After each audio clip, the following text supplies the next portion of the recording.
Alunos do nono ano de Silva Jardim, aqui é o professor Igor de História e vamos dar início a mais uma aula. Sejam todos muito bem-vindos então. Nossa aula de hoje é sobre o período entre guerras. Falamos na última aula sobre a Revolução Russa. Vamos falar agora sobre o período entre as duas grandes guerras mundiais, especificamente da crise econômica mundial e dos totalitarismos, né? Então vamos lá. Primeiro ponto é falar sobre a crise de 1929, a quebra da Bolsa de Valores de Nova York, onde 85 mil empresas faliram, 17 milhões de desempregados em solo norte-americano e 4 mil bancos faliram. A crise americana se espalhou pelo mundo. Desculpe, avancei aqui. O que é importante aqui nós entendermos? Meus amigos, essa crise foi uma crise sem precedentes. Foi uma crise em que pessoas com muito dinheiro, da noite para o dia, perderam tudo. E como isso aconteceu? Bem, os americanos viviam aquilo que chamamos de American Way of Life.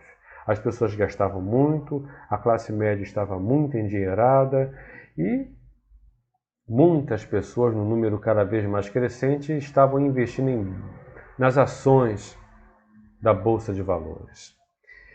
E eu não sei se vocês sabem, mas se pensarmos em um banco, por exemplo, se todo mundo for sacar o dinheiro que tem na sua conta no banco ao mesmo tempo, se todos os correntistas de um banco forem sacar o seu dinheiro ao mesmo tempo, o banco não pode pagar.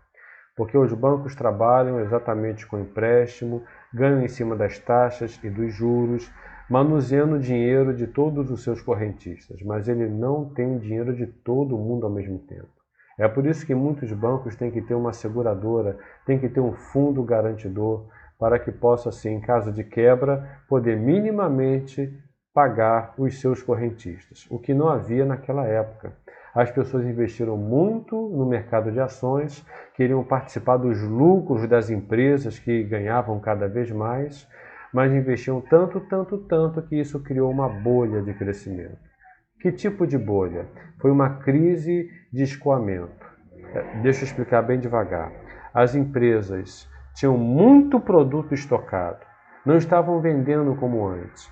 Elas se valorizavam, é claro, mas não conseguiam escoar. Os depósitos começavam a ficar cheios. As pessoas não compravam tanto porque já tinham tudo. E as empresas, então, querendo ganhar sempre mais, ao invés de seguir a demanda, não, continuavam produzindo sempre mais. Então, essa bolha de crescimento, onde a oferta ela é muito maior do que a procura, vai gerar essa quebra da bolsa. Ou seja, as empresas que antes valiam muito por terem muitos produtos estocados e estarem em prejuízo, não vão valer nada. E aquelas ações que valiam muito, da noite para o dia, não vão valer quase nada. E as pessoas que têm aquele papel no mão, aquele papel, né, ação, né, que valia muito, vão correr para os bancos, porque sabem que se não sacar o seu dinheiro, aquele papel não vai valer nada. Então imagina você ter em casa um papel que vale R$1 milhão, digamos assim. E da noite para o dia não vale absolutamente nada porque ele estava vinculado a uma empresa que quebrou. Pronto, resumindo é isso. Bem, um grandíssimo prejuízo, pessoas cometendo suicídio porque perderam tudo, mas depois veio o presidente Franklin Delano Roosevelt, que propôs o New Deal, que foi um acordo, ou traduzindo diretamente um novo acordo, para gerar empregos e reaquecer a economia, gerando obras públicas, promovendo empregos e fazendo o dinheiro novamente circular, fazendo as pessoas novamente consumirem, novamente comprarem, as empresas novamente voltarem a vender, de tal forma que depois de muitos anos essa crise foi superada. Isso em solo americano. Mas essa crise, como está escrito aqui, ela afetou o mundo e também foi uma causa para a eclosão, o início da Segunda Guerra Mundial. Vamos falar agora de Hitler e Mussolini.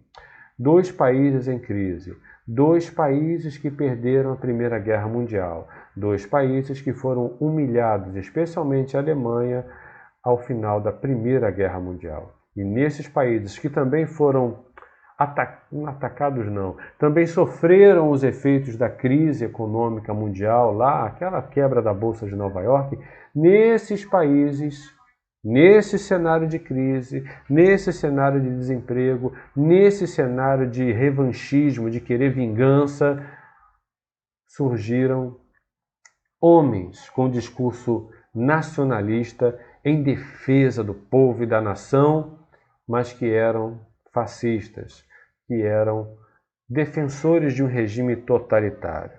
Professor, explica o que é um regime totalitário, o que é fascismo. Vamos lá.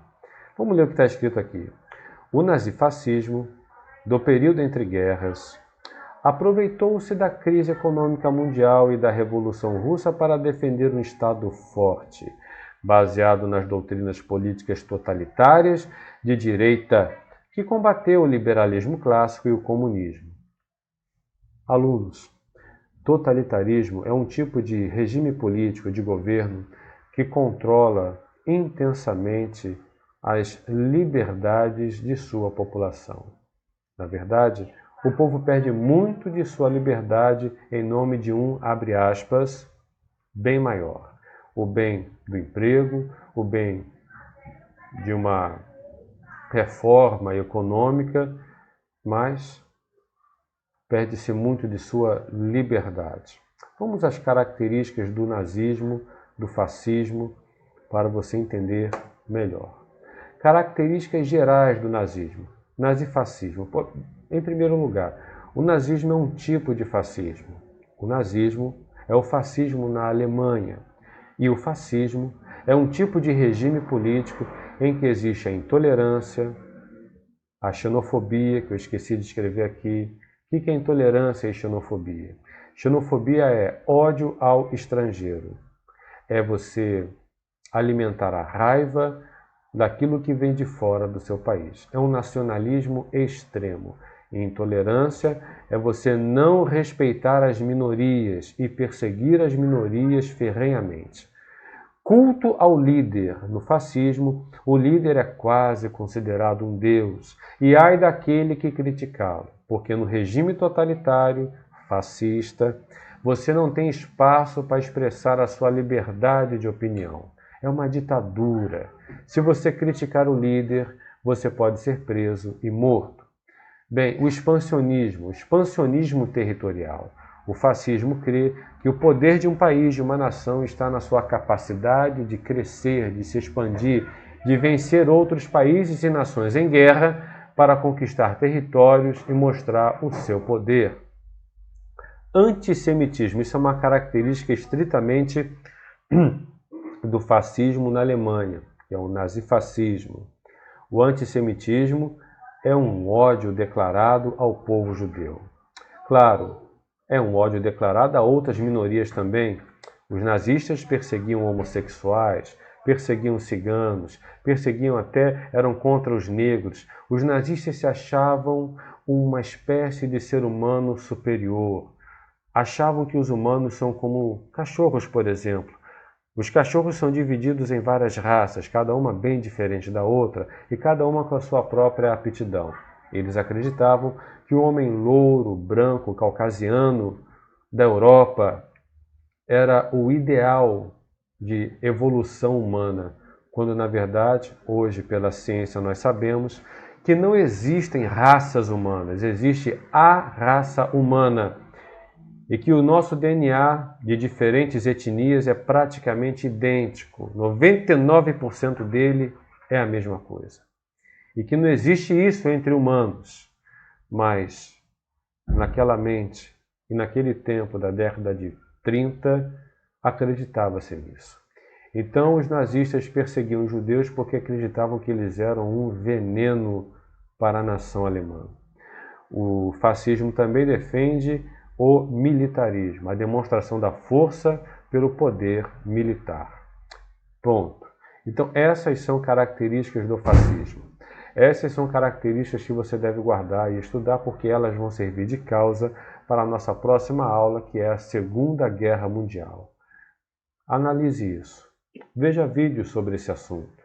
estude essas questões, porque meus alunos, será graças a